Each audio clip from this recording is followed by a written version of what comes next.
ខ្ញុំនឹកអ្នកស្ទើរស្គូតហើយ I miss you like crazy I miss you like crazy I miss you like crazy ខ្ញុំនឹកអ្នកស្ទើរស្គូតហើយឬមួយក៏បងនឹកអូនស្ទើរស្គូតហើយមានដឹងអត់ទៅព្រលឹងបាទអញ្ចឹងនេះចង់និយាយពាក្យអាមហាមទៅណាគេយើងអាចយកប្រយោគនេះប្រើបានបន្តទៀតតើអ្នកមានសង្សារនៅ Do you have a boyfriend Do you have a boyfriend Do you have a boyfriend តើអ្នកមានសង្សារនៅបាទសួរគេដើម្បីដឹងពីព័ត៌មានគេចង់សារភាពសុំស្នាញ់គេអញ្ចឹងទៅបាទសូមនិយាយតាមត្រង់មកបាទសួរគេអញ្ចឹងហើយសូមនិយាយតាមត្រង់កុំលាក់កុំបាំងអីបើមានប្រាប់ថាមានបើអត់ប្រាប់ថាអត់អញ្ចឹងទៅ Trust be told Trust be told Trust be told សូមនិយាយតាមត្រង់មកកុំកុហកនិយាយតាមត្រង់មកបាទតើអ្នកស្រែកទឹកទេ Yeah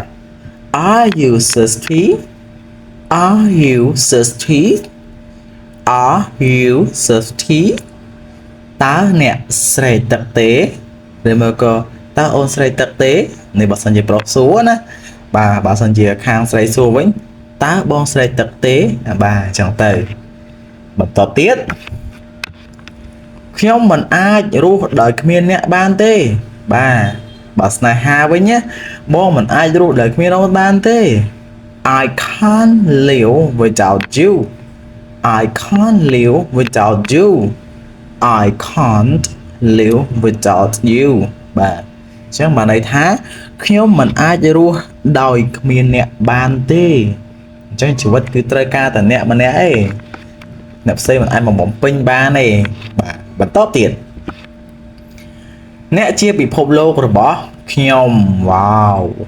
You are my everything You are my everything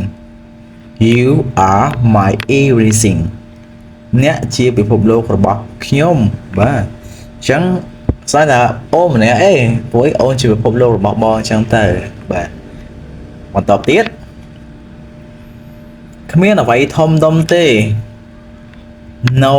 big deal No big deal No big deal គ្មានអ្វីធំដុំទេបាទសារភាពប្រាប់គេអញ្ចឹងទៅបាទពេលនិយាយដល់អ្នកជាពិភពលោករបស់ខ្ញុំគ្មានអីធំដុំទេប៉ុន្តែអ្នកតូចទៀតអញ្ចឹងទៅបាទបន្តទៀត